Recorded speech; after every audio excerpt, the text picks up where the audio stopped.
The Art of Public Speaking by Dale Carnegie and Joseph Berg Esenwein. Section 15. The Truth About Gesture. When Whitefield acted an old blind man advancing by slow steps toward the edge of the precipice, Lord Chesterfield started up and cried, "Good God, he is gone!" Nathan Shepherd, before an audience. Gesture is really a simple matter that requires observation and common sense rather than a book of rules. Gesture is an outward expression of an inward condition. It is merely an effect, the effect of a mental or an emotional impulse struggling for expression through physical avenues. You must not, however, begin at the wrong end. If you are troubled by your gestures or a lack of gestures, attend to the cause, not the effect. It will not in the least help matters to tack on to your delivery a few mechanical movements. If the tree in your front yard is not growing to suit you, fertilize and water the soil and let the tree have sunshine. Obviously, it will not help your tree to nail on a few branches. If your cistern is dry, wait till it rains, or bore a well. Why plunge a pump into a dry hole? The speaker whose thoughts and emotions are welling within him like a mountain spring will not have much trouble to make gestures. It will be merely a question of properly directing them. If his enthusiasm for his subject is not such as to give him a natural impulse for dramatic action, it will avail nothing to furnish him with a long list of rules. He may tack on some movements, but they will look like the wilted branches nailed to a tree to simulate life. Gestures must be born, not built. A wooden horse may amuse the children, but it takes a live one to go somewhere. It is not only impossible to lay down definite rules on this subject, but it would be silly to try, for everything depends on the speech, the occasion, the personality and feelings of the speaker, and the attitude of the audience. It is easy enough to forecast the result of multiplying 7 by 6, but it is impossible to tell any man what kind of gestures he will be impelled to use when he wishes to show his earnestness. We may tell him that many speakers close the hand, with the exception of the forefinger, and pointing that finger straight at the audience, pour out their thoughts like a volley, or that others stamp one foot for emphasis, or that Mr. Bryan often slaps his hands together for great force, holding one palm upward in an easy manner, or that Gladstone would sometimes make a rush at the clerk's table in Parliament and smite it with his hand so forcefully that Disraeli once brought down the House by grimly congratulating himself that such a barrier stood between himself and the honourable gentleman. All these things, and a bookful more, may we tell the speaker, but we cannot know whether he can use these gestures or not, any more than we can decide whether he could wear Mr. Bryan's clothes. The best that can be done on this subject is to offer a few practical suggestions, and let personal good taste decide as to where effective dramatic action ends and extravagant motion begins. Any gesture that merely calls attention to itself is bad. The purpose of a gesture is to carry your thought and feeling into the minds and hearts of your hearers. This it does by emphasizing your message, by interpreting it, by expressing it in action, by striking its tone in either a physically descriptive, a suggestive, or a typical gesture. And let it be remembered all the time that gesture includes all physical movement, from facial expression and the tossing of the head to the expressive movements of hand and foot. A shifting of the pose may be a most effective gesture. What is true of gesture is true of all life. If the people on the street turn around and watch you walk, your walk is more important than you are. Change it. If the attention of your audience is called to your gestures, they are not convincing because they appear to be, what they have a doubtful right to be in reality, studied. Have you ever seen a speaker use such grotesque gesticulations that you were fascinated by their frenzy of oddity, but could not follow his thought? Do not smother ideas with gymnastics. Savonarola would rush down from the high pulpit among the congregation in the Duomo at Florence and carry the fire of conviction to his hearers. Billy Sunday slides to base on the platform carpet in dramatizing one of his baseball illustrations. Yet in both instances, the message has somehow stood out bigger than the gesture. It is chiefly in calm afterthought that men have remembered the form of dramatic expression. When Sir Henry Irving made his famous exit as Shylock, the last thing the audience saw was his pallid, avaricious hand extended skinny and claw-like against the background. At the time, everyone was overwhelmed by the tremendous typical quality of this gesture. Now we have time to think of its art and discuss its realistic power.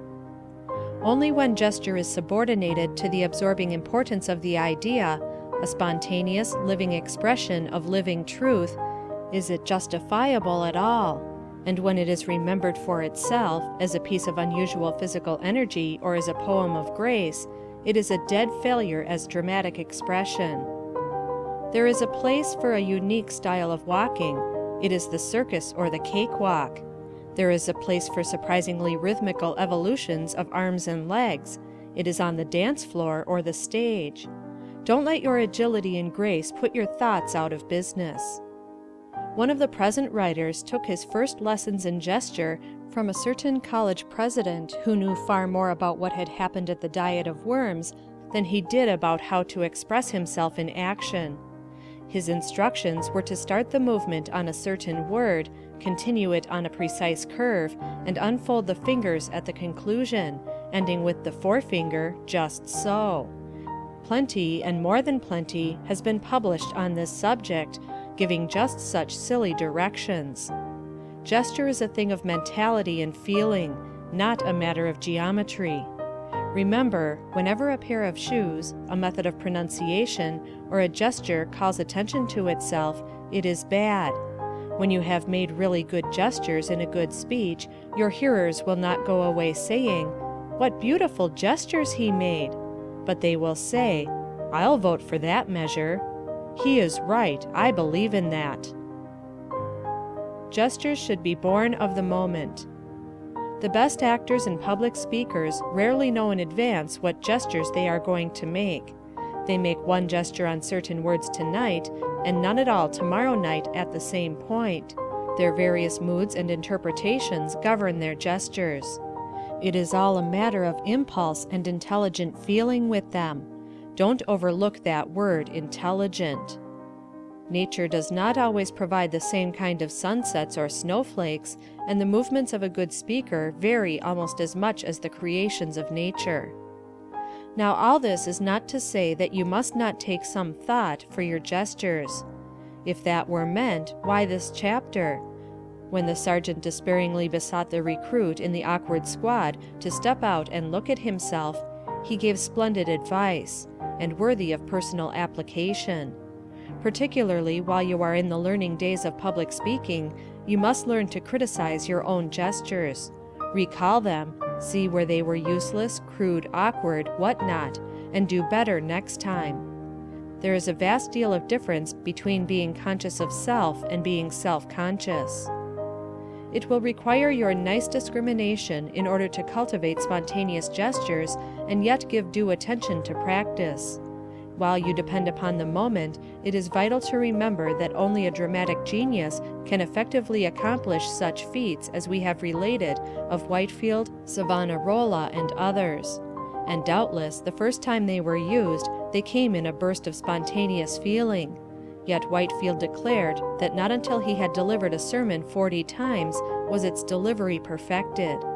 What spontaneity initiates, let practice complete.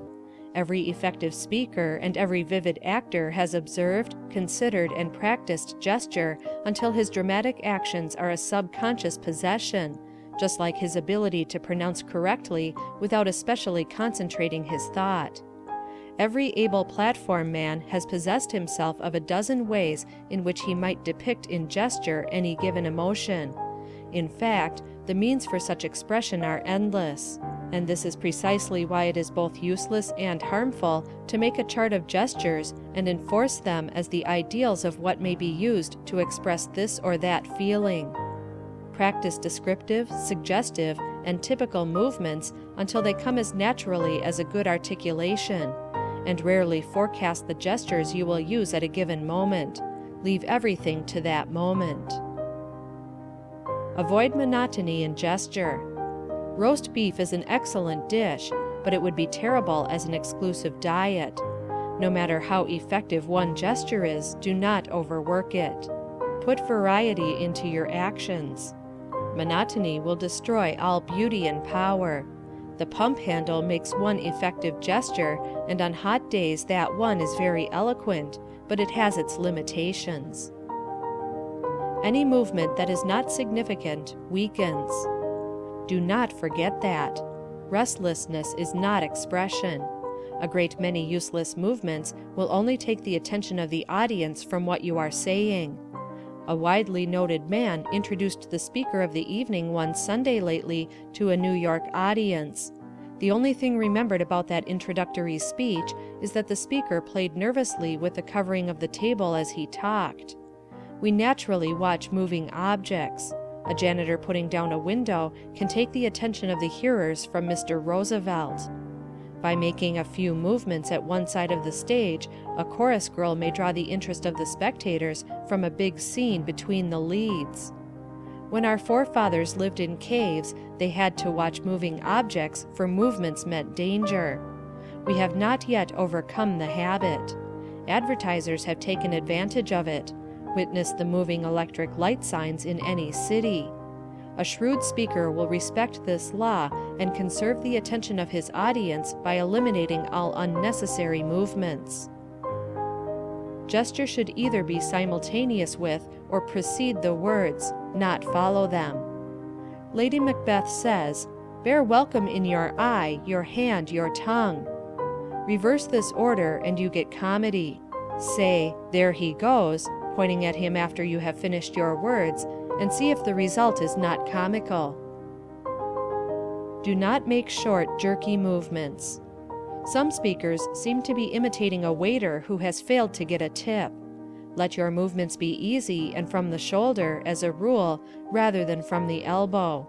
But do not go to the other extreme and make too many flowing motions. That savors of the lackadaisical. Put a little punch and life into your gestures.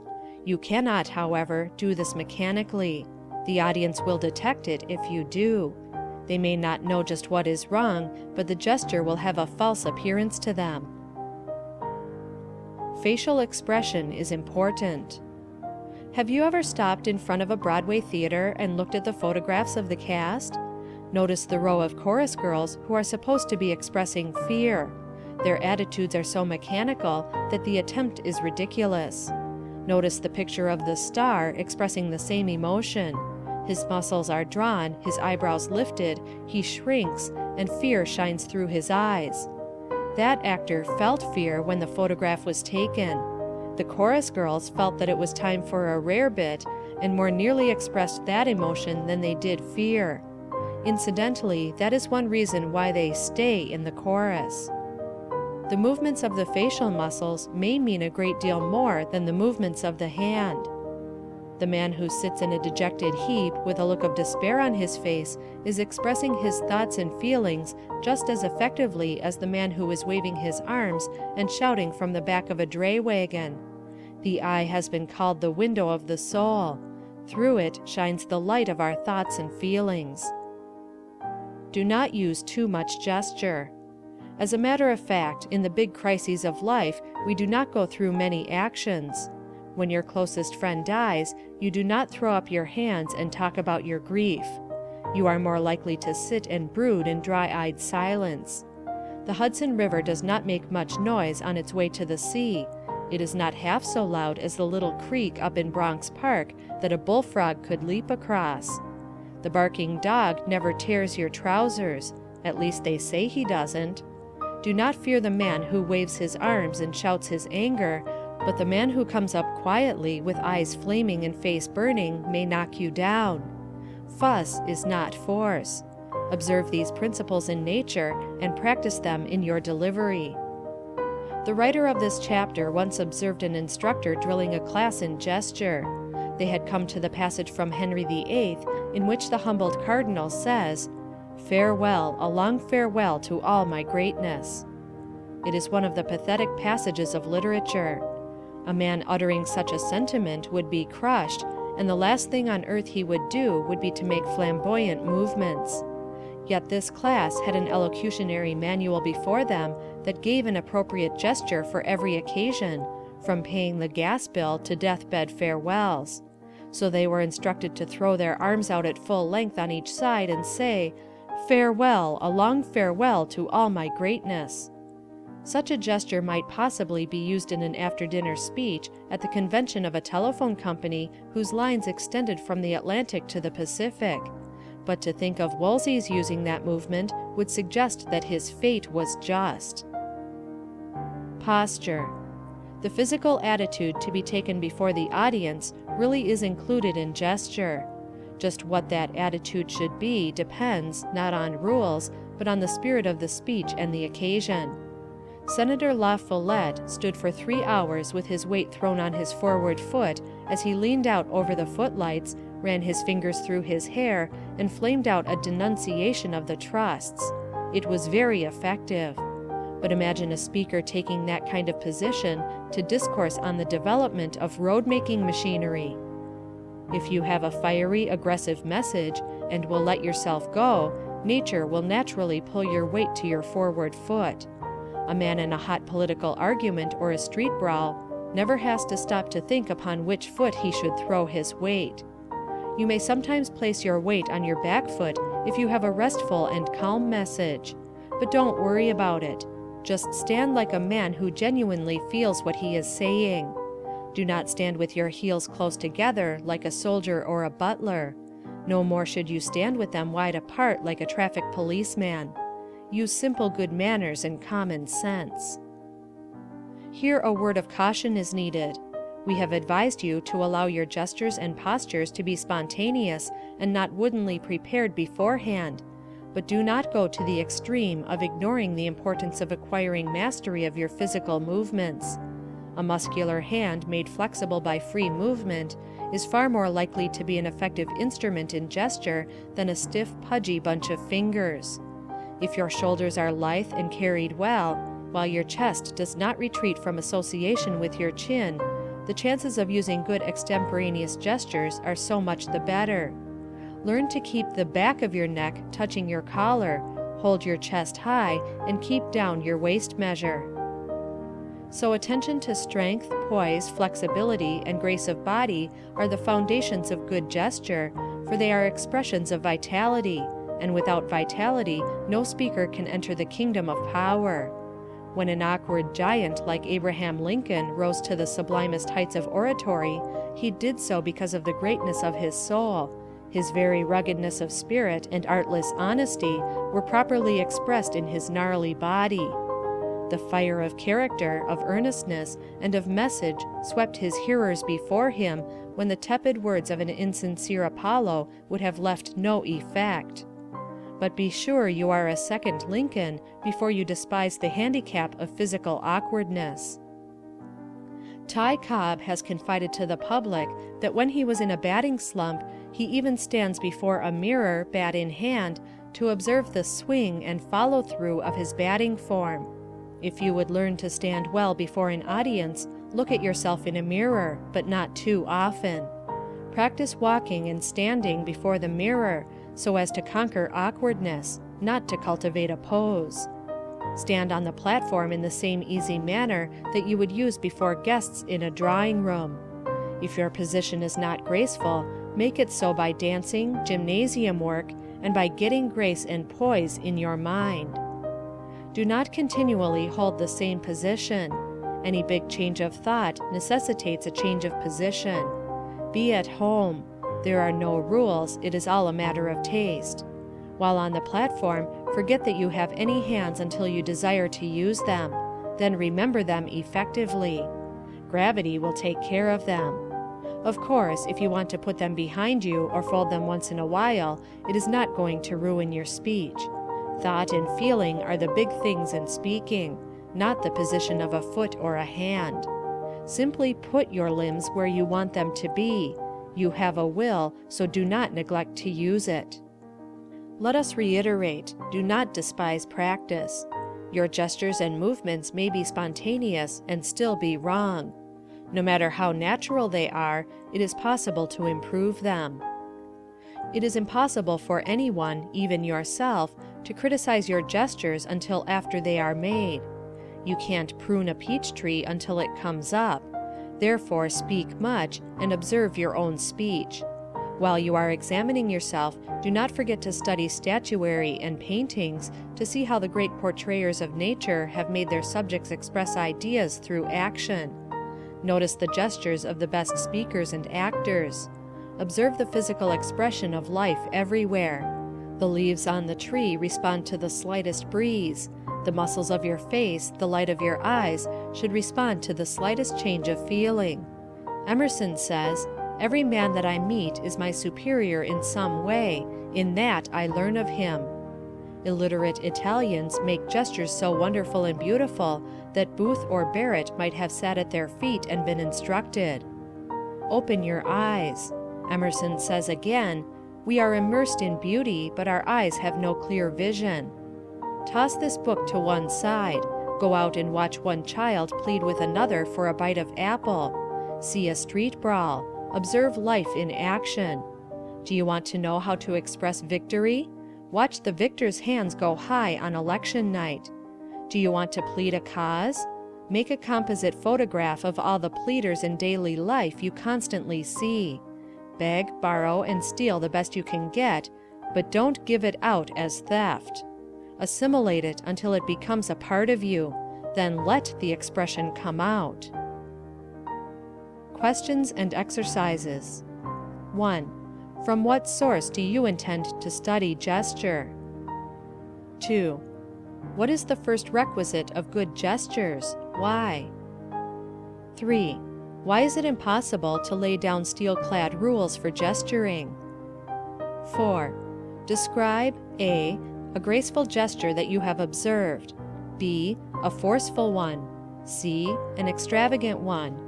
D. An inappropriate one. 5. What gestures do you use for emphasis? Why? 6. How can grace of movement be acquired? 7. When in doubt about a gesture, what would you do? 8. What, according to your observations before a mirror, are your faults in gesturing? 9. How do you intend to correct them? 10. What are some of the gestures, if any, that you might use in delivering Thurston's speech, page 50, Grady's speech, page 36? Be specific. 11. Describe some particularly appropriate gesture that you have observed. Why was it appropriate? 12. Cite at least 3 movements in nature that might well be imitated in gesture. 13. What would you gather from the expressions descriptive gesture, suggestive gesture, and typical gesture? 14.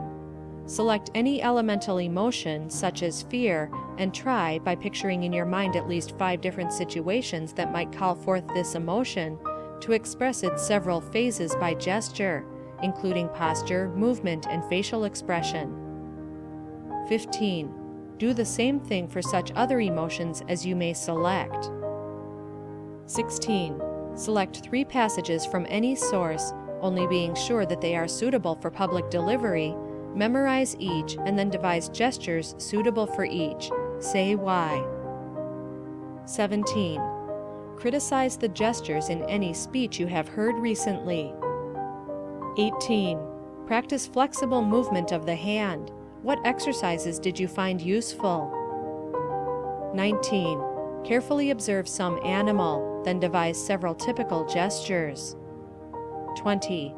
Write a brief dialogue between any 2 animals. Read it aloud and invent expressive gestures. 21. Deliver with appropriate gestures the quotation that heads this chapter. 22.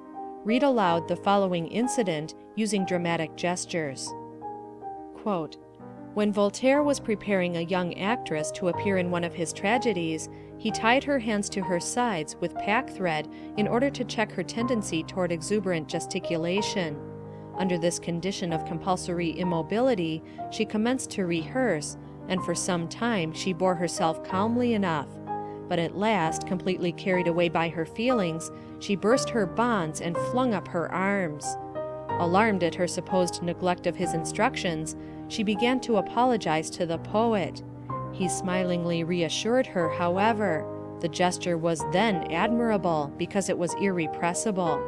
End quote. Redway, The Actor's Art. 23. Render the following with suitable gestures. Quote, "One day, while preaching, Whitefield, quote, suddenly assumed a nautical air and manner that were irresistible with him," end quote, and broke forth in these words, quote, "Well, my boys, we have a clear sky and are making fine headway over a smooth sea before a light breeze, and we shall soon lose sight of land. But what means this sudden lowering of the heavens, and that dark cloud arising from beneath the western horizon? Hark! Don't you hear distant thunder? Don't you see those flashes of lightning? There is a storm gathering. Every man to his duty.